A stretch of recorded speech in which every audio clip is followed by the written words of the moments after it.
Hello বন্ধুরা, welcome to only sports view. তো এই ভিডিওতে কথা বলবো ফিফা ক্লাব ওয়ার্ল্ড কাপের ফাইনাল ম্যাচটা নিয়ে এবং এর পাশাপাশি ফিফা ক্লাব ওয়ার্ল্ড কাপের ইন্ডিভিজুয়াল অ্যাওয়ার্ডগুলো কারা কারা পেলো, তো সেই বিষয়গুলো নিয়েও আলোচনা করব এই ভিডিওতে। তো ভিডিওটি সবাই শেষ পর্যন্ত দেখতে থাকো, আর চ্যানেলে নতুন হয়ে থাকলে চ্যানেলটি সাবস্ক্রাইব করে পাশে থাকা বেল আইকনটি অন করে পাশে থেকো।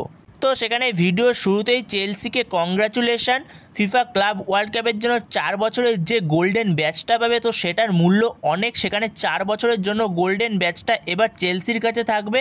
তো যেখানে এই ম্যাচটা শুরু হওয়ার আগেই পিএসজিকেই সবাই ফেভারিট মনে করেছিল। পিএসজি অনবদ্য খেলছিল, পিএসজি দুরন্ত ফর্মে ছিল, যেখানে তারা মাদ্রিদকে হারিয়ে এসেছিল ফাইনালে। তো সেখানে এই পিএসজির কাছে কোনো জবাব ছিল না চেলসিকে জবাব দেওয়ার মতো।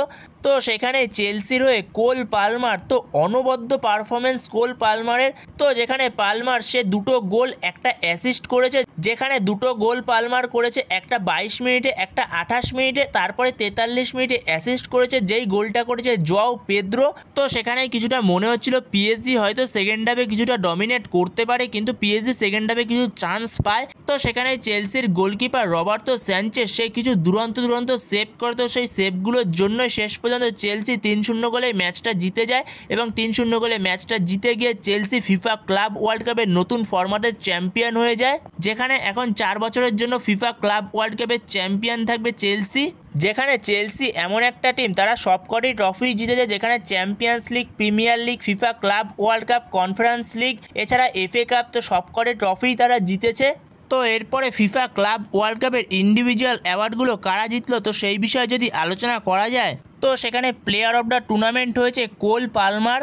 এছাড়া বেস্ট গোল স্কোরার হয়েছে গনসালো গার্সিয়া, রিয়েল মাদ্রিদের যে 4টে গোল করেছে, একটা অ্যাসিস্ট করেছে, তো 5টা গোলের অবদান রয়েছে, তো সে গোল্ডেন বুট পেয়েছে। এরপরে বেস্ট ইয়ং প্লেয়ার হয়েছে ডেসিয়ে ডুয়ে, পিএসজি। আর বেস্ট গোলকিপারের অ্যাওয়ার্ডটা পেয়েছে চেলসির গোলকিপার রবার্তো স্যানচেজ, তো সে গোল্ডেন গ্লাভসটা পেয়েছে। তো বন্ধুরা, এই ভিডিওতে এই পর্যন্তই। তো এই ভিডিওতে এই আপডেটগুলো নিয়ে আলোচনা করার ছিল। তো ভিডিওটি ভালো লাগলে অবশ্যই লাইক, শেয়ার, সাবস্ক্রাইব করতে ভুলো না। তো নেক্সট ভিডিওতে দেখা হচ্ছে, ততক্ষণের জন্য বাই বাই।